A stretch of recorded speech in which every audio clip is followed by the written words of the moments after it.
เริ่มก่อสร้างแล้วรถไฟฟ้าสายสีม่วงใต้ช่วงเตาปูนราชบูรณะ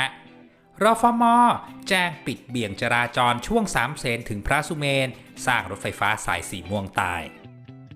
หลังจากนั้นเราจะมาต่อกันที่ข่าวจากกรมการขนส่งทางรางถึงกรมการขนส่งทางรางลงพื้นที่ติดตามความคืบหน้าของโครงการรถไฟฟ้าสายสีเหลืองและสายสีส้มเรื่องราวจะเป็นอย่างไรติดตามได้ทาง Up Future Channel ได้เลยครับไปรายงานข่าวจากเพจโครงการรถไฟฟ้าสายสีม่วงช่วงต่อปูนราชบูรณะซึ่งทางรฟม.ได้มีการแจ้งปิดเบี่ยงการจราจรบนถนน3 เสนบริเวณหน้าสมาคมศิษย์เก่าสวนกุหลาบวิทยาลัยจนถึงสำนักงานคณะกรรมการกฤษฎีกาเพื่อดำเนินการสำรวจทางโบราณคดีและขุดสำรวจสาธารณูปโภคใต้ดินของสถานีหอสมุดแห่งชาติของโครงการรถไฟฟ้าสายสีม่วงช่วงเตาปูนถึงราชบูรณะวงแหวนกาญจนาภิเษกโดยจะเริ่มดำเนินการตั้งแต่วันที่16ถึงวันที่31สิงหาคม2565ตั้งแต่เวลาเที่ยงคืนเป็นต้นไปตลอด24 ชั่วโมงทั้งนี้นะครับโครงการดังกล่าวจะดำเนินการโดยกิจการร่วมค้า CKSTPL ซึ่งเป็นผู้รับจ้างออกแบบและก่อสร้างอุโมงค์ทางวิ่งและสถานีใต้ดินของโครงการรถไฟฟ้าสายสีม่วงใต้ช่วงเตาปูนราชบูรณะในสัญญาที่2ช่วงหอสมุดแห่งชาติถึงสะพานผ่านฟ้าดังนั้นจึงมีผลให้ช่องจราจรบนถนน3 เสนบริเวณหน้าสมาคมศิษย์เก่าสวนกุหลาบวิทยาลัยถึงสำนักงานคณะกรรมการกฤษฎีกาฝั่งมุ่งหน้าแยกบางขุนพรหมเหลือเพียง2 ช่องจราจรเท่านั้นและรวมถึงฝั่งมุ่งหน้าไปยังแยกสังฮีเหลือเพียง1 ช่องจราจรทั้งนี้นะครับการเบี่ยงจราจรเพื่อดำเนินการสำรวจทางโบราณคดีและขุดสำรวจสาธารณูปโภคใต้ดินอาจทำให้ผู้ใช้เส้นทางไม่ได้รับความสะดวกในการเดินทางและอาจมีเสียงดังรบกวนในวันเวลาดังกล่าวดังนั้นหากไม่มีความจำเป็นโปรดหลีกเลี่ยงเส้นทางและรฟม.ต้องขออภัยมาณโอกาสนี้สำหรับโครงการก่อสร้างโครงการรถไฟฟ้าสายสีม่วงใต้ช่วงต่อปูนราชบูรณะวงแหวนกาญจนาภิเษกมีระยะทางรวมทั้งสิ้น 23.6 กิโลเมตรแบ่งเป็นโครงสร้างทางวิ่งใต้ดิน 13.6 กิโลเมตร10 สถานีและโครงสร้างทางวิ่งยกระดับ10 กิโลเมตร7 สถานีสำหรับโครงการนี้นะครับการก่อสร้างจะแบ่งออกเป็น6 สัญญาด้วยกันซึ่งได้แก่สัญญาที่1ช่วงเตาปูนถึงหอสมุดแห่งชาติสัญญาที่2ช่วงหอสมุดแห่งชาติถึงผ่านฟ้าสัญญาที่3ช่วงผ่านฟ้าถึงสะพานพุทธสัญญาที่4ช่วงสะพานพุทธถึงดาวคะนองสัญญาที่5ช่วงดาวคะนองถึงครูในและสัญญาที่6ซึ่งเป็นงานออกแบบและก่อสร้างระบบรางตลอดแนวเส้นทางของโครงการซึ่งโครงการทั้งหมดนะครับคาดหมายว่าจะเปิดให้บริการแก่ประชาชนได้ภายในปี 2570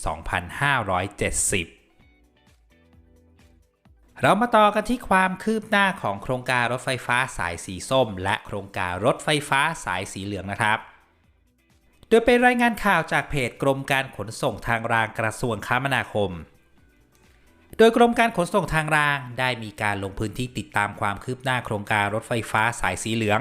และสายสีส้มและทดลองนั่งขบวนรถไฟฟ้าโมโนเรลสายสีเหลืองเพื่อทดสอบระบบการเดินรถนายเรืองเดชมังกรเดชสกุลผู้อำนวยการกองยุทธศาสตร์และแผนงานพร้อมด้วยเจ้าหน้าที่ของกรมการขนส่งทางรางได้มีการลงพื้นที่การก่อสร้างโครงการรถไฟฟ้าสายสีส้มช่วงศูนย์วัฒนธรรมแห่งประเทศไทยถึงมีนบุรีและโครงการรถไฟฟ้าสายสีเหลืองช่วงลาดพร้าวถึงสำโรงเมื่อวันที่17สิงหาคม2565ที่ผ่านมาทั้งนี้นะครับเพื่อติดตามความก้าวหน้างานก่อสร้างการเชื่อมต่อกับระบบขนส่งมวลชนอื่นๆรวมถึงความพร้อมและแผนการเตรียมเปิดให้บริการเดินรถซึ่งในการลงพื้นที่ครั้งนี้ได้มีการรับฟังการบรรยายสรุปการดำเนินการก่อสร้างโครงการรถไฟฟ้าและสำรวจความคืบหน้าสถานีใต้ดินของโครงการรถไฟฟ้าสายสีส้มที่สถานีรฟม.ซึ่งมีศูนย์การเรียนรู้ของการรถไฟฟ้าขนส่งมวลชนแห่งประเทศไทยและรวมถึงสถานีศูนย์วัฒนธรรมแห่งประเทศไทยซึ่งเป็นจุดเชื่อมต่อกับสถานีศูนย์วัฒนธรรมแห่งประเทศไทยของรถไฟฟ้าสายสีน้ำเงินหลังจากนั้นได้เดินทางต่อไปยังโครงการรถไฟฟ้าสายสีเหลืองที่สถานีกลันตันเพื่อรับฟังการบรรยายสรุปการดำเนินการก่อสร้างและความคืบหน้าของโครงการหลังจากนั้นมีการร่วมทดสอบการเดินรถไฟฟ้าโมโนเรลสายสีเหลืองจากสถานีกลันตันไปยังสถานีศรีอุดม และเดินทางกลับโดยแวะจอดที่สถานีศรีนครินทร์38ก่อนที่จะเดินทางต่อไปยังจุดหมายปลายทางที่สถานีกลันตันโดยใช้ความเร็วในการเดินรถประมาณ25กิโลเมตรต่อชั่วโมงซึ่งการทดสอบดังกล่าวเป็นไปด้วยความเรียบร้อยสำหรับความคืบหน้าณปัจจุบันของการก่อสร้างโครงการรถไฟฟ้าทั้ง2สายนะครับซึ่งได้แก่โครงการรถไฟฟ้าสายสีเหลืองมีความคืบหน้าในภาพรวมคิดเป็นร้อยละ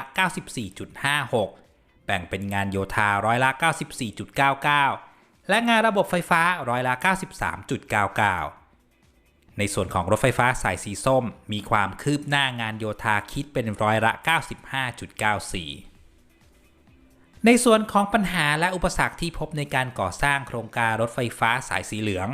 ส่วนใหญ่จะเป็นการขาดแคลนแรงงานจากสถานการณ์การแพร่ระบาดของโควิด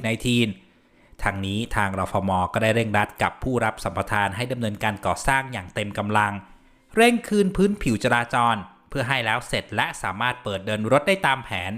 และยังมีการกำชับให้ผู้รับสัมปทานปฏิบัติตามมาตรฐานความปลอดภัยเพื่อป้องกันอุบัติเหตุที่อาจเกิดขึ้นจากการก่อสร้างที่อาจจะส่งผลกระทบต่อประชาชนผู้สัญจรบนท้องถนน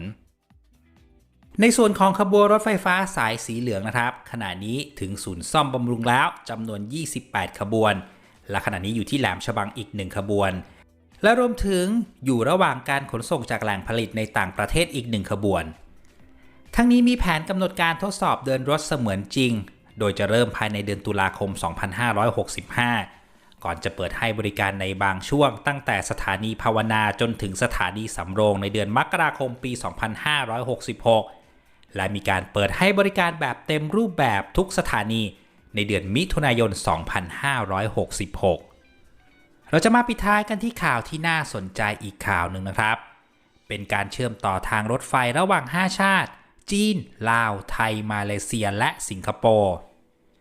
โดยในศักดิ์สยามชิดชอบรัฐมนตรีว่าการกระทรวงคมนาคมได้เปิดเผยว่าได้มีการมอบหมายปลัดกระทรวงคมนาคมเร่งติดตามผลการหารือของพลเอกประยุทธ์จันทร์โอชานายกรัฐมนตรีกับนายกรัฐมนตรีของมาเลเซีย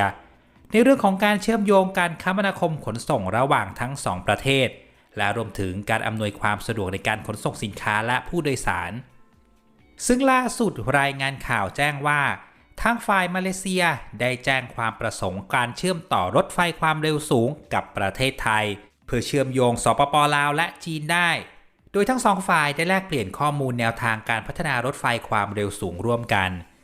โดยฝ่ายมาเลเซียนะครับได้เห็นด้วยกับแนวคิดของไทยที่จะเสนอให้จัดตั้งคณะทำงานเพื่อเชื่อมโยงรถไฟความเร็วสูงระหว่าง5ประเทศเพื่อจะทำแผนแม่บทเชื่อมโยงรถไฟความเร็วสูงทั้ง5ประเทศโดยมีการมอบหมายให้คณะทำงานความร่วมมือด้านการรถไฟระหว่างไทยและมาเลเซียไปหารือร่วมกันเพื่อผลักดันให้เกิดผลเป็นรูปธรรมในการประชุมด้านขนส่งของอาเซียนและจีนต่อไปในอนาคตครับผมและนั่นก็คือเรื่องราวทั้งหมดในวันนี้นะครับความคืบหน้าของโครงการต่างๆเพื่อนๆสามารถติดตามได้ทาง Up Future Channel ในตอนต่อๆไปได้เลยครับ